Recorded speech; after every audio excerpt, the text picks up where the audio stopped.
Now, presence, again, like gravitas, is quite an intangible concept. How do we decode presence? But the thing is, we know when someone has presence because we notice them. And of course, we don't notice someone who doesn't have presence because we don't notice them. So how do you, as a leader, tap into your own presence? What I encourage the leaders who come on my masterclasses to do is to imagine that they've got a dial in their belly and they can choose which place they set the dial at. So it may be that there are some situations where actually it's going to be more appropriate for the leader to have a low presence, to have a low flame, to set the dial low, so that they can allow other people to shine and get the visibility that they need. But then there's other times where you're going to want to increase your presence, increase your visibility, and really turn up the dial so that you're really beaming out your presence and you're creating the impact that you deserve in the spaces that you need to. So how do you communicate with gravitas through tapping into your presence? Presence can be broken down into a number of different component parts, and you can choose to dial up or dial down your presence through the choices that you make. So let me break down those choices for you step by step. Firstly, presence and gravitas come as a result of your mindset.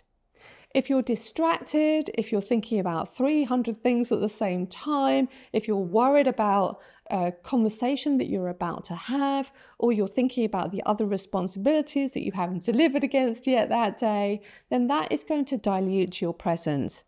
Equally, if you're online and you're being distracted by the messages that are popping up in the bottom right-hand corner of your screen, that's going to dilute your presence. Equally, if you're nervous in a networking situation and you're looking all around the room rather than paying attention to the person that you're talking to, that will decrease your presence as well. So presence is fueled by mindset, and you will have greater presence if you are paying attention and being present to the situation that you're in. So that's the first step. Then when it comes to being able to dial up or dial down your presence, there are some choices you can make around your body language, your voice, your choice of words. So let me show you a lack of presence.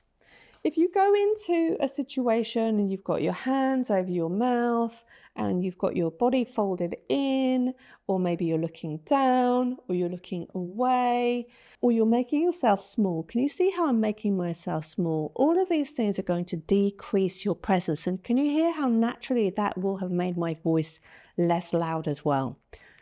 So that's a lack of presence. Whereas if you're wanting to maximize your presence, you can think about having an open body language, standing symmetrical and tall, having both your feet planted firmly on the ground, looking directly at the person that you're talking to, opening up your chest. All of these choices that you can make with your body language are going to increase and maximize your presence in the room. Then you can think about your voice. Especially if you're in a Teams situation and maybe you're not relying on your camera, then your voice is the evidence of your gravitas. How do you speak with gravitas? Through using the power of your voice. So let's look at what not to do. What happens when people are nervous is they start breathing in a very shallow way and they're not breathing into their diaphragm. And so their voice becomes quite thin and reedy. And for women, it can become quite high pitched. Can you hear how that's putting a lot of strain on my vocal cords?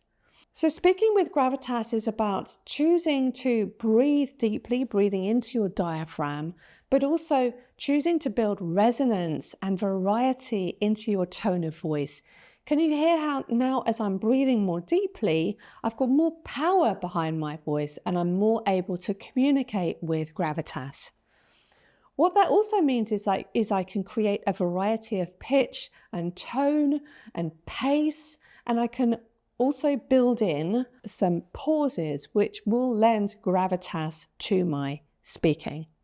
So if you're wanting to speak with gravitas, then there are some choices you can make around your tone, around your pace, around the pauses that you incorporate into your communication, and into the variety of different ways in which you get your communication across. And all of that is powered by your voice.